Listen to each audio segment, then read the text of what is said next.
Nam Mô Bổn Sư Thích Ca Mâu Ni Phật. Đã bao giờ bạn tự hỏi tại sao mọi nỗ lực của mình đều đổ sông đổ biển? Tại sao may mắn dường như luôn ngoảnh mặt, làm gì cũng hỏng, đi đâu cũng gặp những chuyện xui xẻo đeo bám không rời? Phải chăng cuộc đời đang quá bất công với bạn, hay thực ra có một vận mệnh nào đó đang bí mật vận hành mà bạn chưa hề nhận ra? Có những ngày mệt mỏi chồng chất mệt mỏi, bạn cảm thấy mình như một con thuyền lạc giữa bão tố, làm việc gì cũng hỏng, chuyện xui xẻo cứ liên tiếp ập đến như thể cả thế giới đang quay lưng lại với mình. Bạn tự trách bản thân kém cỏi hay trách số phận kém may mắn? Nhưng hãy dừng lại một chút, vì câu trả lời cho những bế tắc ấy có lẽ lại nằm ở một nơi mà bạn chưa từng để mắt tới. Cổ nhân có câu thân là cây bồ đề, tâm như đài gương sáng. Trong dòng đời hối hả, chúng ta mãi miết đi tìm hạnh phúc ở những nơi xa xôi, nhưng lại quên mất rằng gốc rễ của mọi sự an lạc đều nằm ở chính tâm mình. Khi tâm lệch lạc, nhìn đâu cũng thấy sóng gió, đối đãi với ai cũng thấy tị hiềm, khiến cuộc sống trở nên chông chênh và nghiêng ngả. Ngược lại, một tâm thế bình thản sẽ giúp ta nhìn thấu suốt vạn vật, biến những nghịch cảnh thành bài học, biến những muộn phiền thành mây khói hư vô. Hạnh phúc khi ấy không cần tìm kiếm, mà sẽ tự khắc len lỏi vào từng hơi thở, từng nhịp sống. Suy cho cùng, mọi phước lành trên thế gian này không đến từ sự cầu xin may mắn, mà bắt nguồn từ một trái tim thiện lương. Trái tim ấy biết bao dung trước lỗi lầm, biết sẻ chia khi thấy người khốn khó, và biết sống vì người khác mà không mưu cầu tư lợi. Đó chính là loại phong thủy tốt nhất của đời người. Khi bạn gieo đi một hành động tử tế, bạn đang tưới tẩm cho hạt giống phước đức trong chính mình nảy mầm. Phước đức ấy chính là tấm lá chắn vững chắc nhất, bảo vệ ta trước những bão giông và để lại hương thơm cho mai sau. Giữa thế giới đầy biến động và náo nhiệt, việc giữ cho mình một cái tâm sáng là điều không hề dễ dàng.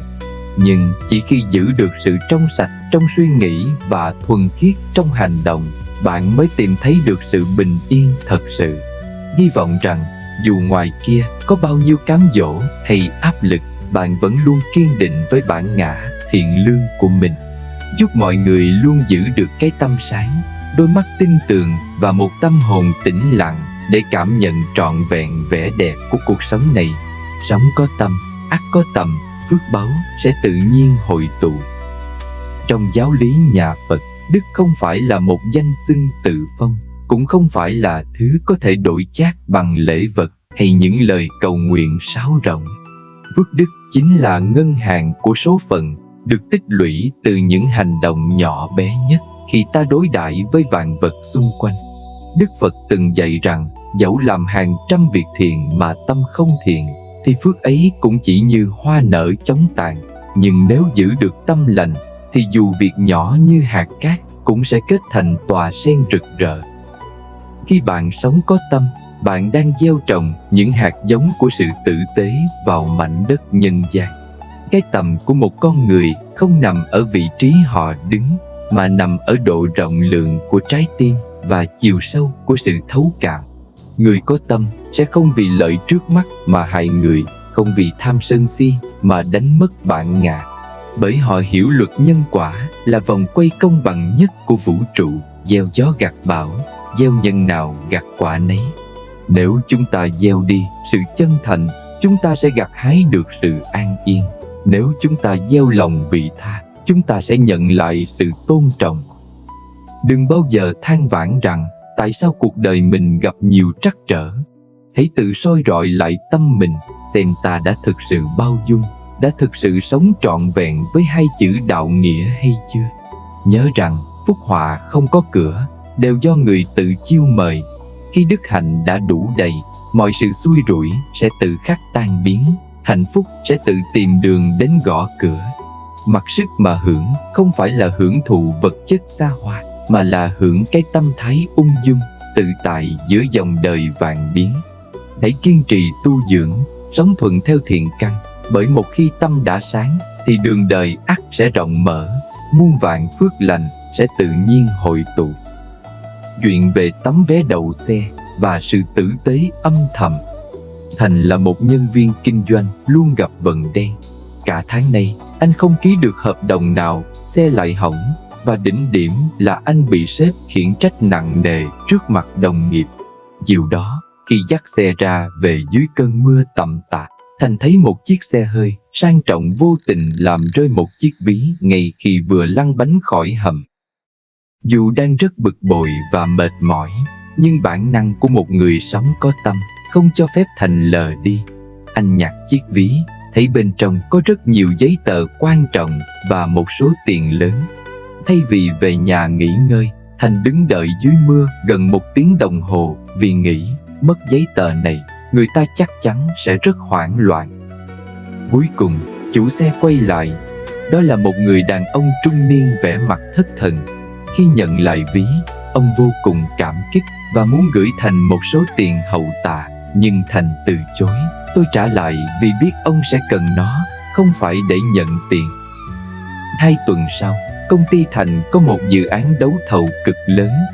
Thật bất ngờ, người quyết định dự án đó chính là vị chủ xe hôm nọ.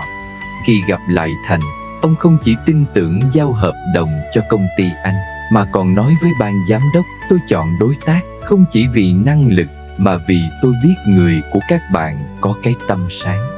Một người đứng đợi dưới mưa để trả lại ví cho người lạ chắc chắn sẽ không bao giờ phản bội lòng tin trong kinh doanh. Từ một nhân viên đang trên đà bị sa thải, Thành trở thành nhân sự cốt cán. Phước báu của Thành không phải từ trên trời rơi xuống, mà nó được kết tinh từ chính sự tử tế mà anh đã gieo đi vào lúc anh cảm thấy bế tắc nhất. Đúng là sống có tâm, ắt có tầm, có đức, mặc sức mà hưởng. Tại sao chúng ta có nhà cao cửa rộng, có công việc ổn định, gia đình đề huề mà lòng vẫn không yên? Câu trả lời nằm ở chỗ chúng ta đang sống trong một thời đại mà tiêu chuẩn của hạnh phúc luôn bị đẩy lên quá cao.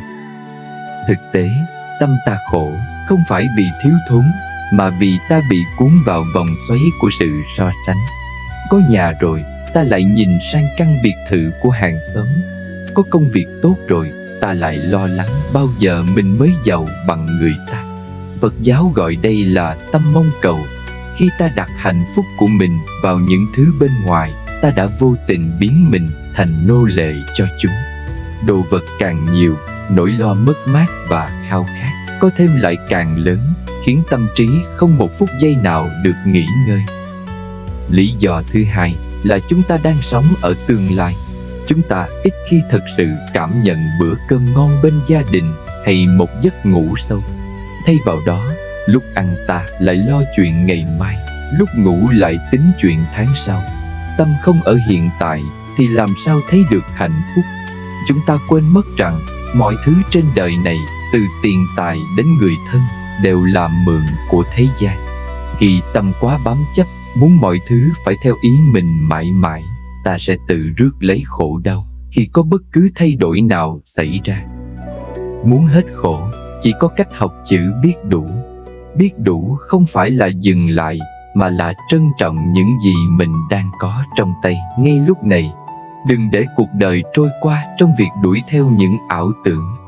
Khi bạn dừng việc mong cầu vô lý, bạn sẽ nhận ra phước báu lớn nhất không nằm ở số dư tài khoản, mà nằm ở một tâm hồn bình thản, không còn bị xáo động bởi những tham vọng không đáy. Hạnh phúc thực sự là khi tâm ta thôi đòi hỏi. Chuyện về cái bẫy của sự hoàn hảo. Lan và chồng là hình mẫu lý tưởng trong mắt bạn bè. Cả hai đều có vị trí cao trong công ty lớn, sở hữu một căn hộ cao cấp tại trung tâm và có 2 đứa con ngoan ngoãn. Nhưng kỳ lạ thay, Lan chưa bao giờ thấy hạnh phúc. Mỗi sáng thức dậy, thay vì cảm nhận sự ấm áp của tổ ấm, cô lại lướt mạng xã hội và thấy đồng nghiệp vừa mua một căn biệt thự nhà vườn, thấy bạn cũ đi du lịch sang chảnh ở châu Âu. Nỗi mong cầu bắt đầu gặm nhấm tâm hồn Lan. Cô bắt đầu thấy căn nhà mình đang ở sao mà chật chội, chiếc xe đang đi sao mà lỗi thời. Dù gia đình vẫn êm ấm, nhưng trong các bữa cơm, Lan không còn cười nói, mà chỉ mãi tính toán làm sao để đổi nhà lớn hơn, kiếm nhiều tiền hơn. Cô cáu gắt với chồng khi anh muốn nghỉ ngơi, áp lực với con khi chúng không đứng đầu lớp. Cô có tất cả, nhưng tâm trí cô luôn ở một tương lai nào đó giàu có hơn, hoàn hảo hơn. Một ngày nọ, Lan đến thăm một người bạn cũ sống trong một căn nhà nhỏ ở ngoại ô. Người bạn này vừa trải qua một biến cố sức khỏe nặng nề, nhưng gương mặt lại cực kỳ bình an. Nhìn Lan hối hả check email và than thở về việc chưa mua được căn biệt thự ưng ý, người bạn nhẹ nhàng nói, Lan à, ngày mình nằm trong bệnh viện, mình mới nhận ra căn nhà 10 tỷ hay 100 tỷ cũng chỉ cần 1 mét vuông để đặt lưng. Chúng ta khổ vì cứ muốn nắm giữ những thứ chưa có, mà quên mất rằng hơi thở bình yên ngay lúc này mới là tài sản lớn nhất. Câu nói đó như một gáo nước lạnh thức tỉnh Lan. Cô chợt nhận ra mình đang có một thiên đường mà bao người mơ ước, một cơ thể khỏe mạnh, một gia đình trọn vẹn và sự đủ đầy về vật chất. Cô khổ không phải vì thiếu thốn, mà vì cái tâm tham và sự so sánh đã che lấp đi phước báu hiện tại. Lan quyết định buông bỏ những mong cầu viển vông, học cách mỉm cười với những gì đang có. Và lạ thay, khi cô ngừng đòi hỏi, cô lại cảm thấy mình là người giàu có nhất thế gian. Trong cuộc hành trình dài của đời người, chúng ta thường mải mê chạy theo những ảo ảnh xa vời mà quên mất rằng hạnh phúc thực sự vốn dĩ rất giản đơn. Đã bao giờ bạn dừng lại để tự hỏi tại sao mình đã có nhà để ở, có công việc để làm, gia đình vẫn yên ấm, nhưng lòng mình vẫn không một ngày bình yên? Đó là bởi cái tâm ta luôn chạy nhảy lung tung, luôn nhìn vào những gì người khác có mà quên mất những phước báu mình đang cầm trên tay.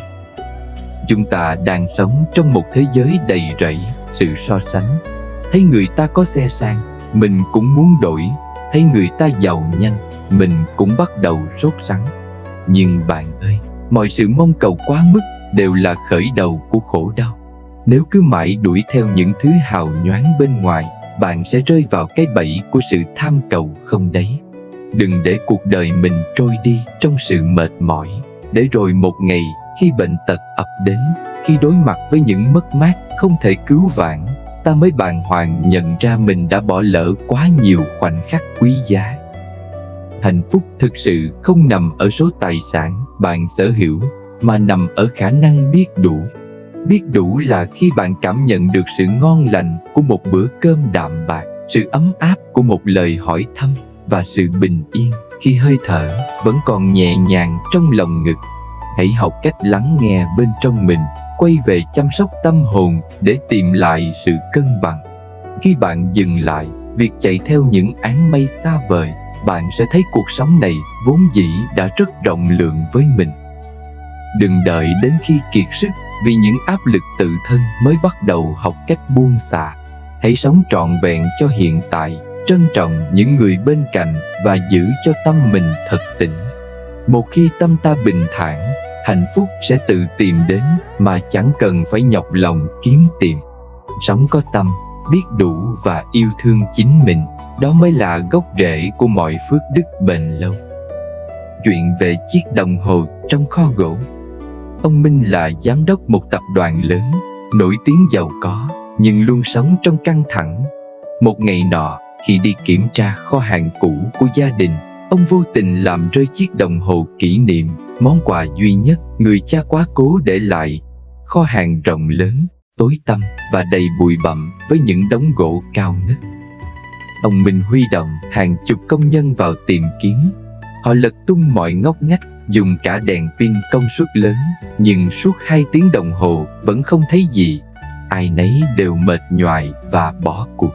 Đúng lúc đó, có một cậu bé giúp việc nhỏ tuổi tiến đến và xin ông một cơ hội. Thưa ông, xin hãy để cháu vào đó một mình, chỉ 10 phút thôi ạ.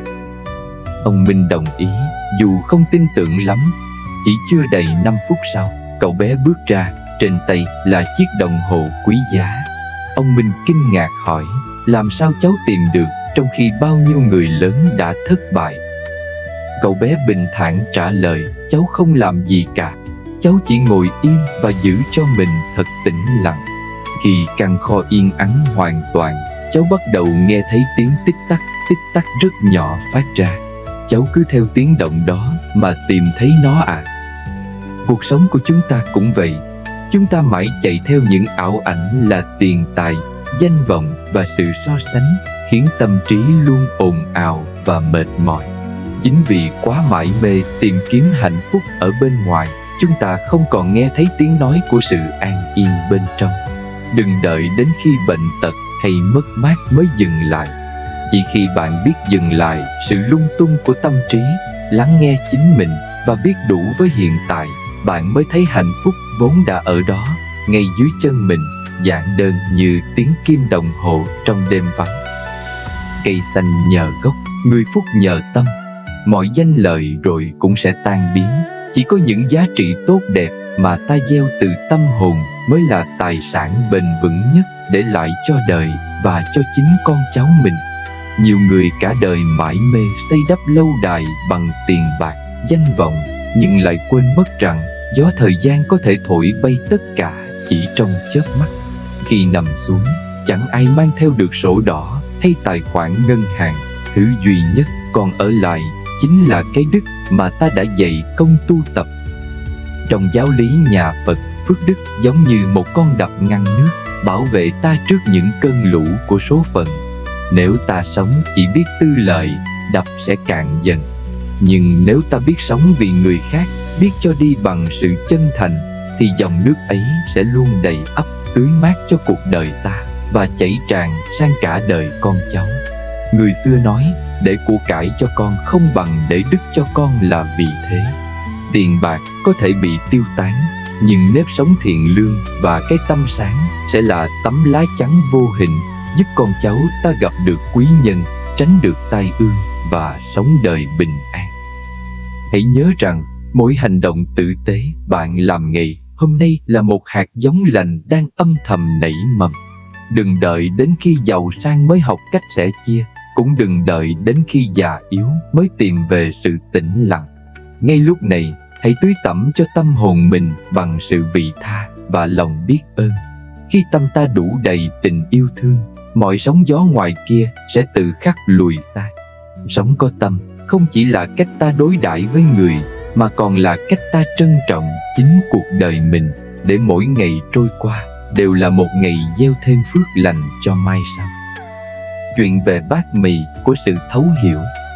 Dũng và Mai là một cặp vợ chồng trẻ ở thành phố. Sau 5 năm kết hôn, những lãng mạn ban đầu dần bị thay thế bởi áp lực cơm áo và những cuộc cãi vã không hồi kết. Dũng làm kinh doanh, tâm trí luôn chạy theo những hợp đồng lớn, còn Mai vừa đi làm vừa lo chuyện bếp núc, con cái. Họ có đủ nhà, đủ xe, nhưng mỗi tối trở về, căn nhà chỉ toàn sự im lặng lạnh lẽo hoặc những lời trách móc. Một đêm nọ, Dũng trở về nhà sau một buổi tiệc tiếp khách, gương mặt mệt mỏi và nồng nặc mùi rượu. Thay vì quát tháo như mọi khi, Mai lặng lẽ xuống bếp nấu cho anh một bát mì nóng. Khi Dũng ăn, cô chỉ ngồi đối diện, nhẹ nhàng nói, anh à, dạo này em thấy mình khổ quá. Không phải khổ vì thiếu tiền, mà khổ vì chúng ta cứ mãi chạy theo những thứ xa vời mà quên mất việc nhìn vào mắt nhau. Dũng dừng đũa, nhìn quanh căn hộ sang trọng nhưng trống rỗng tình thân. Anh chợt nhận ra bấy lâu nay mình sống quá lung tung, luôn mong cầu sự giàu sang tột đỉnh, để rồi bỏ mặc sự cô đơn của vợ. Anh nhớ lại ngày cả hai còn ở nhà thuê, bát mì chia đôi mà tiếng cười chưa bao giờ dứt. Cái tâm trong hôn nhân thực ra không phải là tặng nhau những món quà đắt tiền, mà là sự lắng nghe và thấu cảm. Đừng đợi đến khi gia đình rạn nứt vì những mất mát tình cảm không thể hàn gắn mới bắt đầu sửa đổi. Dũng nắm lấy tay vợ, hiểu rằng phước báu lớn nhất không nằm ở số dư tài khoản, mà nằm ở việc biết đủ với hạnh phúc đang có. Cây xanh nhờ gốc, người phúc nhờ tâm.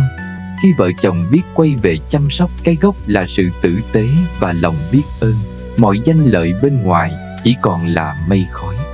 Để lại cho con cái một gia đình hạnh phúc chính là tài sản bền vững nhất phước đức nhất mà không tiền bạc nào mua được. Gieo nhân lành chắc chắn sẽ gặt quả ngọt. Khi bạn làm mọi việc bằng tất cả sự chân thành và tử tế, vũ trụ sẽ tự khắc an bài cho bạn những điều tốt đẹp nhất. Hãy cứ sống có tâm, phước đức sẽ tự nhiên tìm đến cửa. Trong giáo lý nhà Phật, quy luật nhân quả là một chân lý tuyệt đối, không bao giờ sai chạy. Đức Phật từng dạy rằng, nếu một người nói hay làm với tâm thanh tịnh, hạnh phúc sẽ theo anh ta như bóng không rời hình. Điều này có nghĩa là phước đức không phải là thứ chúng ta có thể cầu xin từ các đấng thần linh, mà nó được tạo ra từ chính những hạt giống thiện lành mà ta gieo xuống mỗi ngày.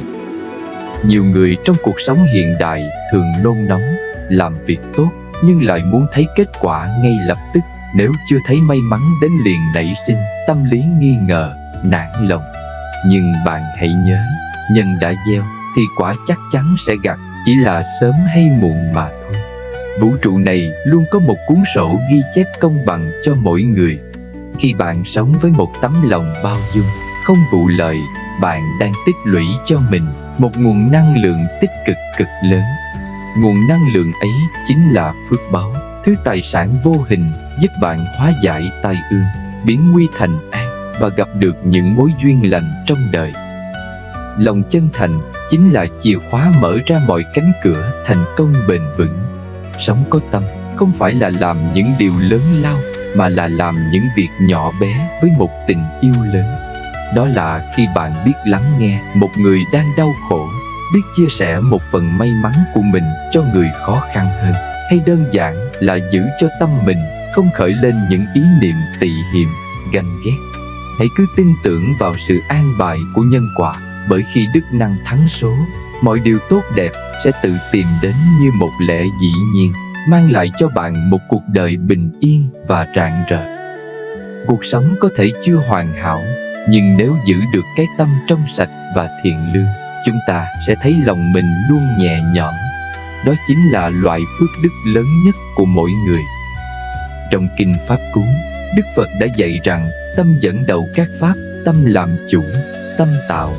Mọi nỗi khổ niềm đau hay hạnh phúc tự tại trên đời này đều không phụ thuộc vào việc thế giới ngoài kia tròn hay méo, mà phụ thuộc vào việc tâm ta nhìn nhận nó ra sao. Một thế giới hoàn hảo là điều không thể có, nhưng một cái tâm thanh tịnh giữa dòng đời biến động là điều ta hoàn toàn có thể rèn luyện được. Giữ được cái tâm trong sạch giữa những cám dỗ và thị phi chính là một loại công phu tu tập.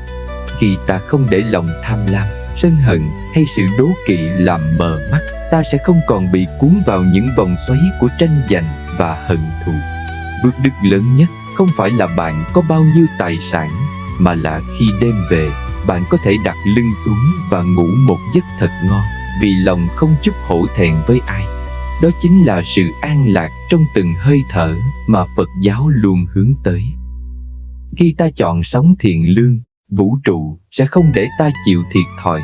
Đức Phật cũng nhắc nhở chúng ta về sự vô thường, rằng mọi thứ vật chất rồi sẽ tan biến theo thời gian. Chỉ có cái tâm thiện lành mới là hành trang duy nhất ta có thể mang theo. Sự nhẹ nhõm trong tâm hồn chính là tấm giấy thông hành, giúp ta đi qua mọi bão giông một cách bình thản.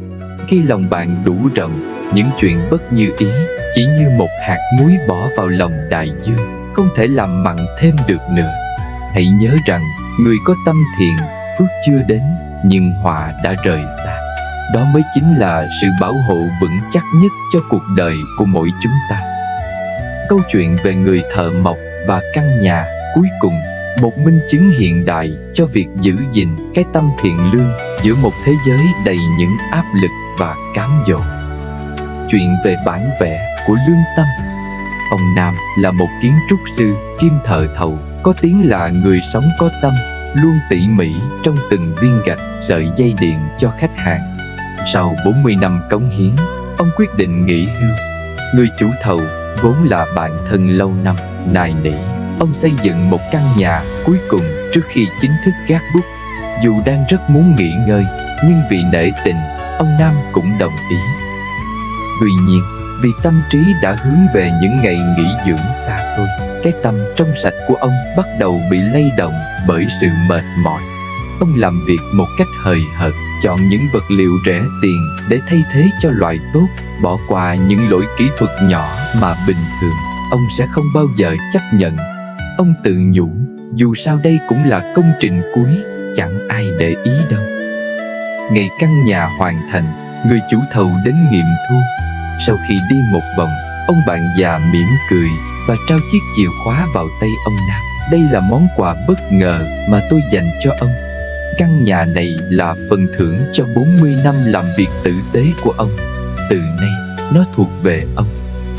Ông Nam bàng hoàng, lòng trĩu nặng, sự hối hận. Ông nhận ra rằng mình đã vô tình xây cho chính mình một căn nhà kém chất lượng. Cả đời, ông đã giữ được cái tâm sáng, nhưng chỉ một phút giây để tâm lệch lạc, ông đã đánh mất sự nhẹ nhõm và tự hào bấy lâu nay. Cuộc sống của mỗi chúng ta chính là căn nhà mà ta đang tự xây dựng mỗi ngày. Có thể chẳng ai thấy bạn làm việc hời hợt, chẳng ai biết bạn khởi lên ý nghĩ không thiện, nhưng chính bạn là người phải ở trong cái tâm đó. Phước đức lớn nhất không phải là sự giàu sang, mà là cảm giác nhẹ nhõm khi biết mình đã sống trọn vẹn và lương thiện. Đừng để những mong cầu nhất thời làm hỏng đi cả một đời tu tập cái tâm trong sạch. Khi tâm bạn thiện lương, mọi nơi bạn đến đều là mái ấm bình an nhất. Quý vị thân mến, hành trình quay về chăm sóc tâm hồn là một hành trình bền bỉ, nhưng hoa trái của nó chính là sự bình an tự tại giữa dòng đời vạn biến. Hy vọng những chia sẻ ngày hôm nay sẽ là một làn gió mát, tưới tẩm thêm cho hạt giống thiện lành trong tâm thức của quý vị. Nếu cảm thấy những thông điệp này hữu ích, xin quý vị hãy hoan hỷ nhấn nút đăng ký kênh Phật Pháp Giác Ngộ và biểu tượng cái chuông bên cạnh để không bỏ lỡ những bài pháp thoại ý nghĩa trên kênh Phật Pháp Giác Ngộ. Đây cũng là cách để chúng ta cùng nhau lan tỏa ánh sáng trí tuệ và lòng từ bi đến với nhiều người hơn nữa. Trước khi khép lại, xin cầu chúc cho quý vị cùng gia đình luôn được sống trong ánh hào quang của 10 phương chư Phật. Chúc quý vị thân khỏe, tâm an, vạn sự cát tường và luôn vững bước trên con đường tu tập thiện lương. Nếu quý vị cảm nhận được sự bình an ngay lúc này, hãy cùng để lại dưới phần bình luận câu Nam Mô A Di Đà Phật để cùng kết duyên lành và lan tỏa năng lượng thiện hạnh. Xin chào và hẹn gặp lại quý vị trong những nội dung tiếp theo.